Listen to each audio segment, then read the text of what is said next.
పటాన్ చెరువు నెర్రగూడ గ్రౌండ్లో ఆదివారం సాయంత్రం విషాదం అలుముకుంది.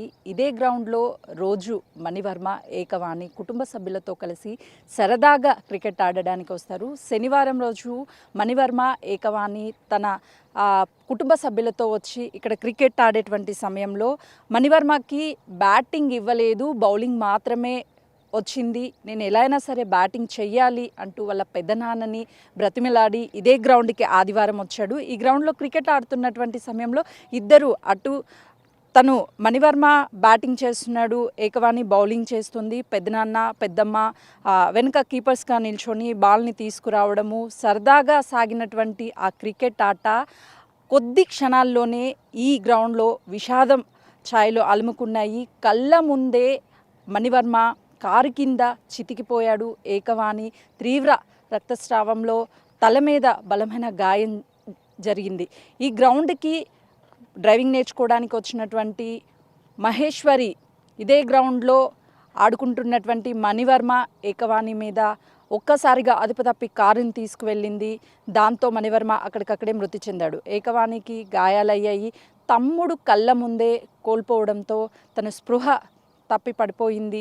ప్రస్తుతం మనం ఈ గ్రౌండ్ చూడొచ్చు. రోజు మణివర్మ, ఏకవాణి కుటుంబ సభ్యులతో కలిసి ఆడుకున్నటువంటి గ్రౌండ్ మణివర్మకి చివరి ఆటగా మిగిలింది. వాళ్ళ కుటుంబ సభ్యులకి ఒక జ్ఞాపకంగా మాత్రమే ఈ గ్రౌండ్ మిగిలిపోయింది. ఇటువైపు వచ్చిన మణివర్మనే గుర్తుకు వస్తున్నాడు. మణివర్మ లేడు అన్న విషయాన్ని వాళ్ళు తీసుకోలేకపోతున్నారు. మనం ఒక్కసారి చూడొచ్చు. క్రికెట్ గ్రౌండ్ అంటే చాలా పెద్దగా ఎక్స్పెక్ట్ చేస్తూ ఉంటాము, కానీ వాళ్ళ ఇంటికి సమీపంలో ఉన్నటువంటి ఈ స్థలాన్నే క్రికెట్ స్థలంగా ఏర్పాటు చేసుకొని వాళ్ళ పిల్లల కోసమే క్రికెట్ ఆడుతున్నారు. వాళ్ళు వికెట్స్ లాగా రాళ్ళని ఏర్పాటు చేశారు రెండు వైపులా కూడా. ఈ వైపు మనం చూస్తే విజువల్స్లో ఇక్కడే మణివర్మ బ్యాట్ పట్టుకొని క్రికెట్ ఆడాడు. మరోవైపు ఆపోజిట్లో ఉన్నటువంటి వైపు ఏకవాణి బౌలింగ్ చేస్తూ నిల్చుంది. ఈ ప్రాంతం అంతా మనం చూస్తే కార్కి సంబంధించినటువంటి కనిపిస్తుంది. టైర్ ఏవైతే ఉంటాయో ఆ మార్క్స్ అన్నీ మనకు కనిపిస్తుంది. ఎప్పుడైతే అదుపు తప్పిందో కారు అప్పుడు వాళ్ళ మీద ఎక్కింది. కానీ మణివర్మ చాలా యాక్టివ్గా ఉండేవాడు. తనకి పోలీస్ అవ్వాలని ఇష్టము. ఎప్పుడూ క్రికెట్ ఆడడానికి ఈ గ్రౌండ్కే తీసుకొచ్చేవాళ్ళం. కానీ ఈ గ్రౌండ్లోనే మణివర్మ చివరి ఆట అవుతుంది అని మేము అనుకోలేదు. మణివర్మ ఆట ముగిసింది. దానికి కారణమైనటువంటి వాళ్ళని ఖచ్చితంగా శిక్షించాలి. చాలామంది ఈ గ్రౌండ్స్ ఉండగానే కార్లు తీసుకొని వస్తూ ఉంటారు. కార్ డ్రైవింగ్ చేసేటప్పుడు ఖచ్చితంగా నైపుణ్యం కల వ్యక్తుల ఉన్నప్పుడే వాళ్ళ సమక్షంలోనే కార్ డ్రైవింగ్ చేయాలి. వాళ్ళ కోసం కార్ డ్రైవింగ్ సెంటర్స్ని కూడా చాలా ఉన్నాయి. ఇలాంటి గ్రౌండ్స్కి వచ్చి పిల్లల ప్రాణాలతో చెలగాటం ఆడొద్దు అని చెప్పేసి వాళ్ళ కుటుంబ సభ్యులు కూడా ఆవేదన వ్యక్తం చేస్తున్నారు.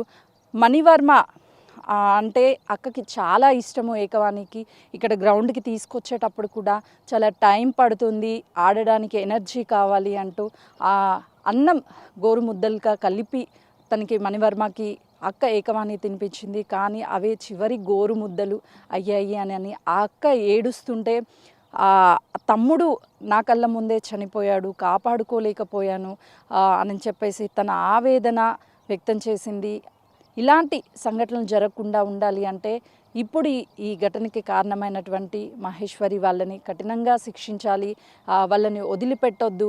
నా బిడ్డని తిరిగి తీసుకురాలేరు, ఇంకొక తల్లి కడుపు కోతకి ఎవరు కారణం కాకుండా ఉండాలి అంటే ఇలాంటి గ్రౌండ్స్లో డ్రైవింగ్స్ నేర్చుకోవద్దు, మరొక ప్రాణాలను తీయొద్దు అంటూ ఆ తల్లి తల్లడిల్లిపోతూ బిగ్ టీవీతో మాట్లాడేటప్పుడు తను మణివర్మ మీద ఉన్నటువంటి ప్రేమ అవన్నీ కూడా చాలా స్పష్టంగా కనిపించాయి. ఎన్నో సంవత్సరాల తర్వాత పుట్టినటువంటి మణివర్మ వారసుడు. ఇంట్లో ఇద్దరు అన్నదమ్ములకు 5 పిల్లలు ఉన్నారు. పంచ పాండవులుగా పెంచుకున్నాము, అందులో ఒకరు చనిపోయారు, 4 అనాథులను చేశాడు అని చెప్పేసి వాళ్ళ కుటుంబ సభ్యులు ఏడుస్తుంటే ఆ బాధ చెప్పడానికి కూడా చాలా వర్ణాతీతం అనే చెప్పాలి. ఇలాంటి సంఘటనలు జరగకుండా ఉండాలి అని అంటే ఇలాంటి ఓపెన్ గ్రౌండ్స్లో కార్ డ్రైవింగ్స్ పేరిట వాళ్ళని ఎలో చేయొద్దు అని చెప్పేసి కుటుంబ సభ్యులు కోరుకుంటున్నారు. ఈ ఘటనకు కారణమైనటువంటి వాళ్ళని పోలీసులు అదుపులోకి తీసుకున్నారు. పలు సెక్షన్ల కింద కేసును కూడా నమోదు చేశారు. కెమెరామెన్ శ్రీకాంత్తో సుజాత, నెర్రగూడ క్రికెట్ గ్రౌండ్.